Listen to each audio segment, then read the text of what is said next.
Check 1 2 1 2 1 2.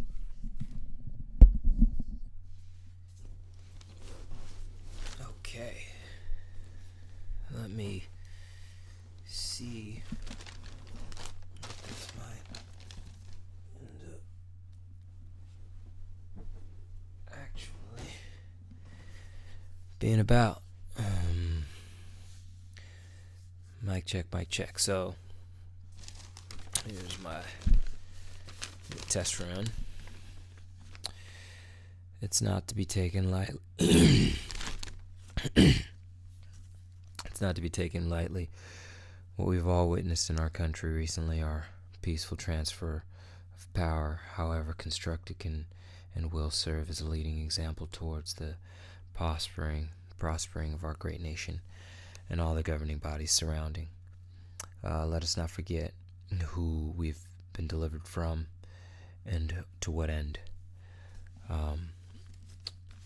Zimbabwe has ushered in a new era and trajectory for South Africa.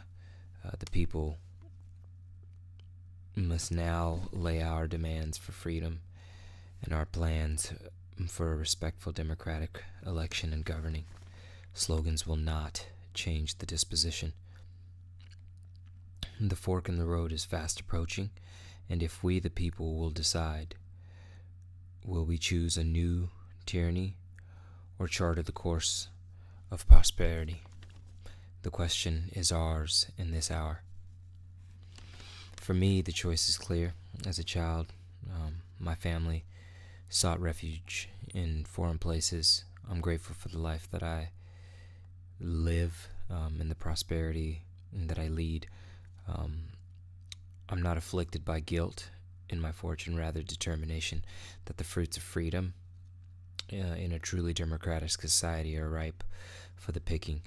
We need only take what is ours by birthright. God has in my view, signaled the resurgence of an African Renaissance that will stabilize the world we live from in perils of strife. Africa is the home of all origins, so to that end, the world is in these days looking to us for steps towards progress and peace. These steps, I believe, are outlined in our historic wins and losses. Zimbabwe has lost its industry and its resilience as a result. Government has looked abroad for stimulation of its programs. To me, our greatest achievement, not yet realized, is our capability for self-reliance. Instead of living into the future foretold by our ancestors about our great resolve and ingenuity, we have become which they call a breadbasket.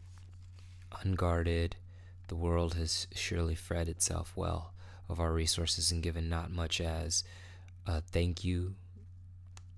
To me, the future, who are left with debilitating infrastructure and unemployment rates that are going to mirror depressions that have broken countries into civil wars and conflicts in the past.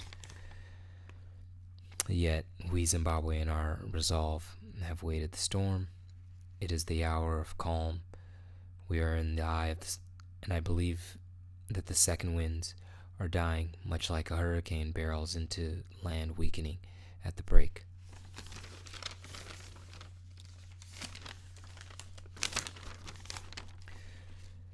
Regarding our time leading up to the election, one thing I'm certain of is those who are leading our government now must be looked upon with aroused suspicion. After the inauguration, words have not matched action. We don't want a repeat of suffrage. Free and fair, our words match them with action. We want debate. We want public input. We want you, who have a desire to lead us and our great nation, to engage in a real application for such a post. We will choose freely and fairly, if, as you have said, you intend to act. We fear that you have delivered us from oppression, you who have delivered us from oppression shall press down on your thumb with force. If we don't choose you yet, we know that you are cut from the same cloth as our oppressors. We will give you the benefit of doubt.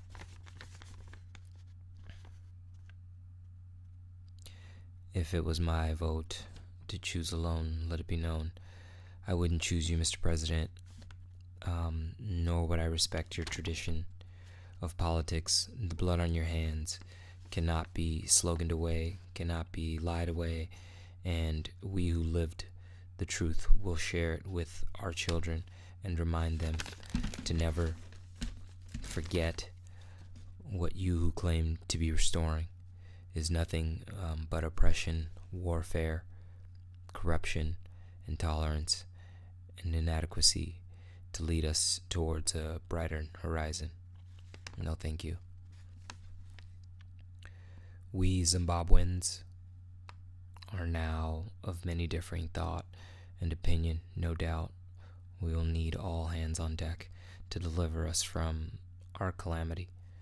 We all want an opportunity to exercise our love for this nation.